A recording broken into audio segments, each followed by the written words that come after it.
Chronic pain is the topic we're going to talk about today. If you watched my other video about acute pain, it's now just logical that we talk about chronic pain. And in this video, we go in very detail about chronic pain. As you know, acute pain is quite simple to explain, but chronic pain is not that easy. So let's get started. What is chronic pain? It's a persistent pain that lasts weeks or years.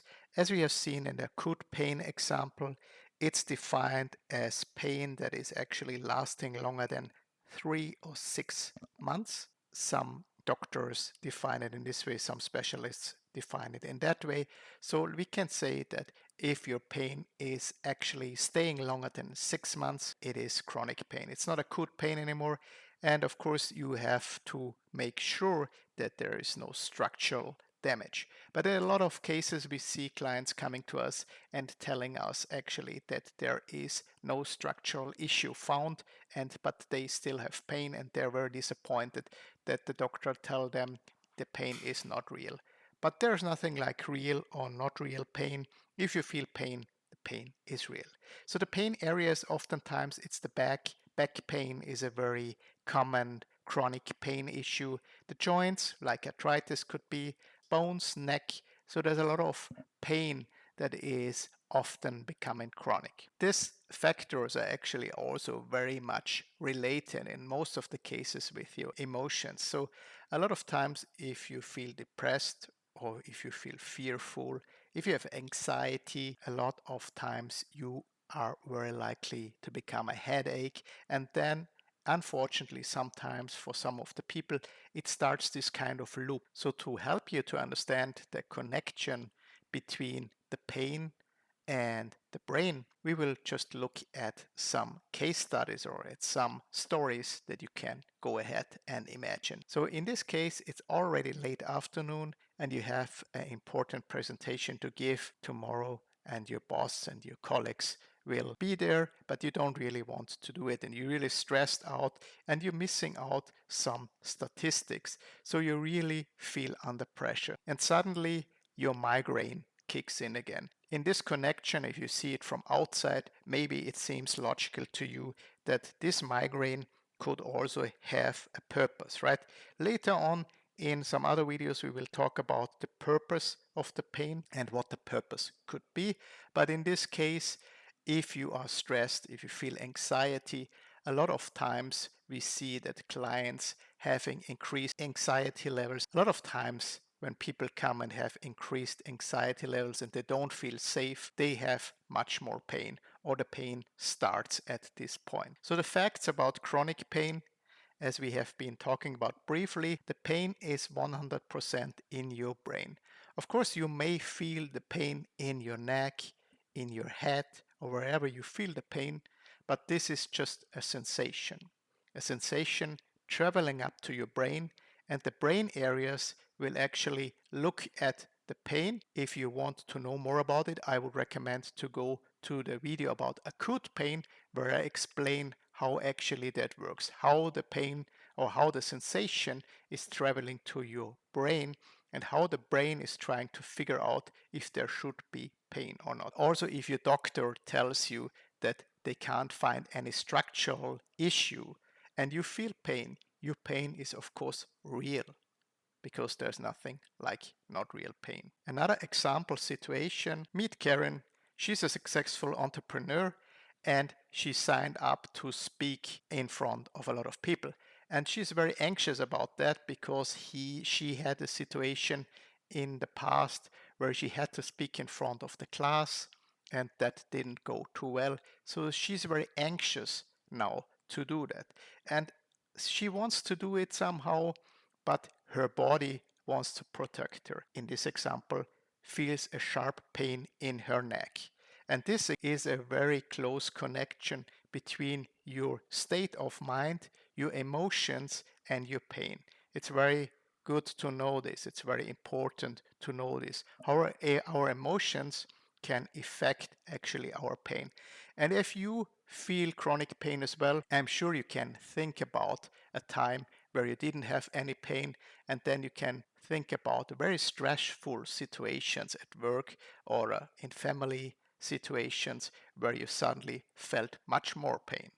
So the way of the pain, because there's nothing like real pain or not real pain, pain is just processed in the brain. And then the brain actually decides if there should be pain or not. The causes of chronic pain, so what causes chronic pain? There's some options. There is, of course, the structural cause. It could be an injury, a tumor, a fracture. This is very logical to understand. And there is neural pathway pain. And the one has to do with a structural issue, and it could be that there is a purpose. But even if you hurt yourself, if you have an injury or whatever, it should be healed at least after 6 months. If you still have pain after 6 months, then this pain evolved from acute pain into chronic pain. So the neural pathway pain is that the sensation that you're feeling is actually seen by your brain in a wrong way. So we need to help the brain to see it in the right way, and there are good ways to retrain your brain. The problem with the structural pain or with the structural issue is the older you get, the more likely it is that on your MRI or on your scan you will see abnormalities, because this is very usual. The older we get, the more likely is it that there is structural abnormalities on the scans. But this doesn't mean anything. Most of the people, more than half of the people, 60-70% of the people have actually these abnormalities on their MRIs. But this doesn't mean that there's something wrong with them. This is just the aging process. And even if the structural issues are there, it's not, you don't have to feel pain. There's a lot of people that don't feel pain because of this. So this, in a lot of cases, is not the issue. Then we come to a very important point. We need to identify that this is neural pathway pain. So if we can identify that this is not structural pain, then we can help you 100%. Because if there is no structural pain or no structural issue, then it's clearly neural pathway pain. And the neural pathway pain is, like I told you before, just a sensation not seen in the right way by the brain. So neural pathway pain is often headaches, migraines, irritable bowel syndrome, neck or back pain, pelvic pain, and insomnia, anxiety, depression. So it's not just the class of pain, it's also the pain that you feel mentally. So it's not just a physical pain, it's also the mental pain, which is very connected. And these are actually very similar, or sometimes the same areas in the brain responsible for the mental and the physical pain. It can be that it is caused by early life trauma. So it's possible that you experience something in your childhood or in your early life that will actually trigger this pain. Also, personality traits or people pleasing. So not taking care of yourself often increases or actually triggers the pain, because you're just caring about the other people. It's very important that you care about yourself. And I'm not just talking about going to the gym or eating healthy. I'm also talking about taking care of your mind and of everything that is happening inside of you. Also, self-criticism, lack of self-compassion is something we see in a lot of clients. And this is very related to physical pain and mental pain, of course. Neural pathway pain indicators. So how can you really find out if it's neural pathway pain? Pain gets worse over time. So you may have realized that in the beginning, maybe if you are on medication, you take your medication, but then actually you need more and more and more. And this is a cycle. It doesn't really stop. You always need more. And it shouldn't be like that, because if it would be an injury or some structural thing, then actually the pain should not increase.